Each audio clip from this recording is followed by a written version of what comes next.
আমি মাঝে, মাঝে ওনার জন্য বসে আসতাম। অন স্কিন কিস করলে অফ স্কিনে কি অস্বস্তি লাগে?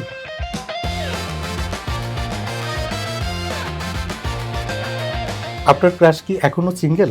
ইন্ডাস্ট্রির কেউ?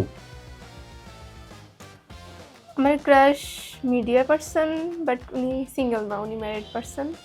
অ্যাকচুয়ালি উনি সুপারস্টার, সবাই ওনার প্রতি ক্রাশ খাবেই, বুঝতে তো পারছেন কার কথা বলতেছি।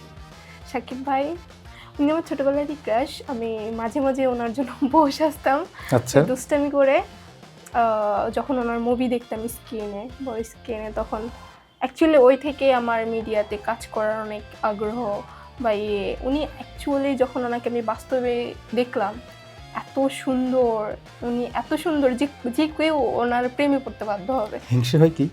অবশ্যই হিংসা হবে না কেন? অ্যাকচুয়ালি এই হিংসা হওয়ার কোনো কারণ নেই। উনি যেহেতু সুপারস্টার, প্রত্যেকটা মানুষই ওনাকে নিয়ে স্বপ্ন দেখবেই, এটাই স্বাভাবিক। প্রেমের প্রস্তাব সব থেকে অদ্ভুতভাবে কে দিয়েছে আপনাকে? দিয়েছিল যখন চিঠি লিখে। এখন আগের যুগের মানুষ যেরকম চিঠি দিয়ে আদান প্রদান করতো, এরকম আমি ভার্সিটিতে যাওয়ার পথে একটা ভাই আমাকে দেখছে, দেখার পরে উনি আমাকে আমার চোখের আর্ট নিয়ে একটা চিঠি লিখছিল। উনি যখন আমাকে দিছিল, আমি চিঠিটা পড়ে এতটা মুগ্ধ হয়েছি, কিন্তু তারপরেও রিজেক্ট করে দিছি।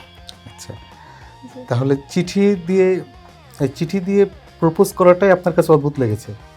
হ্যাঁ। আচ্ছা, অন স্কিন কিস করলে অফ স্কিনে কি অস্বস্তি লাগে? না। রিলেশনশিপে আপনি বেশি পজেসিভ নাকি কেয়ারিং?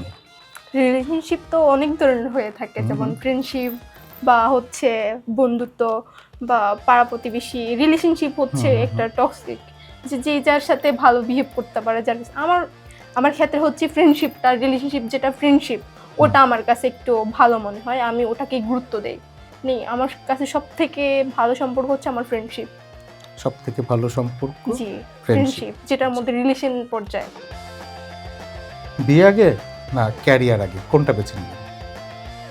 অবশ্যই ক্যারিয়ার। ক্যারিয়ার না? ইয়েস।